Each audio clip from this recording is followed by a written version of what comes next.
Wicked, wicked, wicked, wicked. Wicked tones, you know. We haven't done enough tricep. The magical, mystical world of tricep press downs. No one can seem to understand. No, I noticed people gave me shit. Oh, Jay Cutler does it like that, and this person does it like that. It's like, yeah, great guys, but you're not moving on. Everyone who knows what I'm speaking about knows exactly what I'm talking about in terms of like, you're not moving on muscle, you're literally just here. So like this is what I'm gonna talk about today, in the sense that like you're not grounded in your feet, you're over the weight in the wrong capacity, in the sense that I'm pushing here. So I'm really light on my feet, but I'm pushing here. So I'm just getting this bar to move, right? But one even more important than that, other than like grounding yourself and being in your hips and down, is your neck position. So if I'm gonna pull in like I say to and lock into here and then tip my weight forward, so I'm tucked in my lower back, tight on here. I'm not here, I'm behind the cable. I never cross my head into the cable. So my face always stays on the line of the cable and rocks here. So we're not doing this shit, right? So the thing is, when people do this leaning or crunching down on this thing, the reason why is because the weight has gotten up into your neck. You've brought everything up into your traps, and you're collecting in your neck, and you're holding here. Even if you're not this dramatic where it's like I look like a turtle, you're still up in your throat. So I'm rocking down in here. I'm not understanding that like my shoulders need to be locked down, my scapula needs to be locked down, and my neck needs to be elongated. So even if I have a heavier load, not that this is heavy, but heavier than that. So if I'm gonna be here and I'm gonna set myself into here and set, I'm not gonna be here, I'm not gonna get tense in my traps at all. I'm literally setting, you can see that my shoulders are up, they're down in here, and I'm rocking into my lats here with my elbow. So my elbows and my lats are locked together. So I have this length in my neck where there's no tension. I can move my neck anywhere I want during the rep and do whatever I want, because I'm not, or like driving down into things where I'm locked and I'm swaying in my upper body and pressing, which is like, you guys, the finer nuances of like doing things are gonna seem simple to people and seem stupid. Because it's like, we're doing the same thing, man. It's like, you're not though. There's a difference, there's like the slightest tweak and the slightest way you approach a movement can be the massive difference in doing that movement.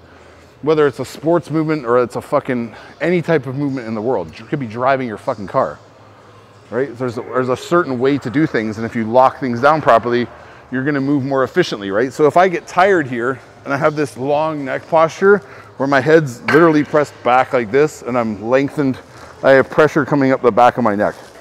So I'm like this with this posture. I literally have my head pressed back against my hand and my chin here. So I'm able to move on my lat, rock from here, as opposed to moving as one piece, right? So even when I get tired, so say I've done 10 reps or whatever, you guys have done a set here where I'm locked in and I've done 10 reps, I'm getting tired and it's getting tough here, I can relax here and stay in this stretch position, because I have so much weight over top of the bar here and so much lockdown in my lat that I'm still relaxed here. I'm not, do you know what I mean? So if we lock those shoulders down and we're flying here, I can relax and then I can fire. Fire. Fire.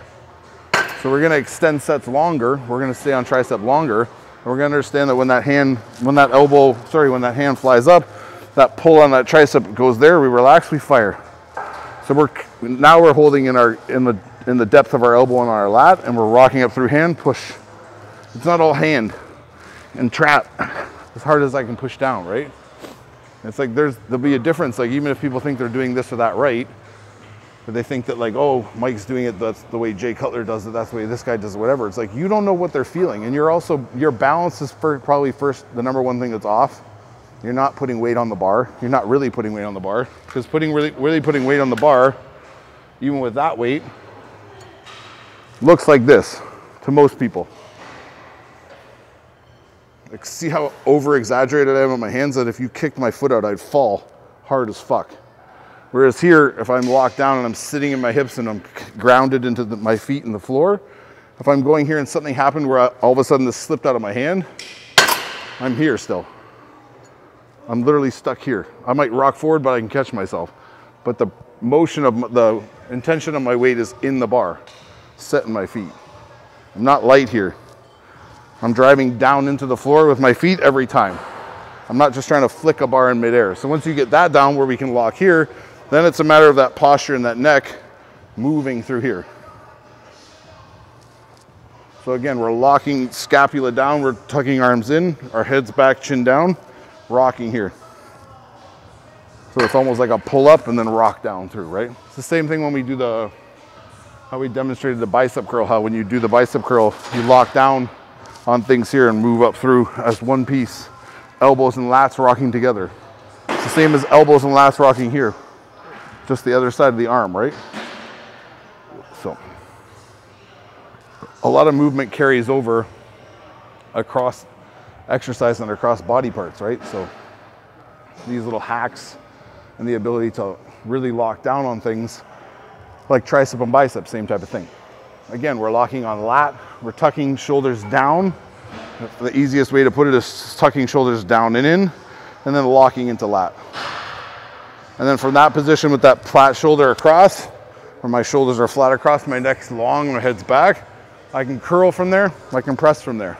Because everything in my posterior chain is locked down to allow my arm to move on its own. So I don't need all this help from swinging and motion, all this stuff. You can show on the bicep bar over there. So it's the same thing here when we were over there before. Whoop.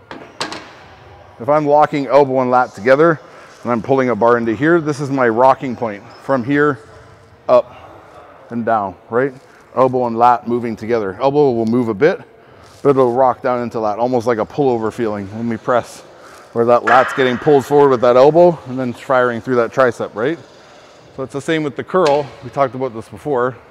I beat a fucking dead horse, but so we're gonna be here. I'm gonna lock elbows in and I'm gonna set shoulders down and in and lock scapula down. And I'm breaking from elbow and lat now, up through.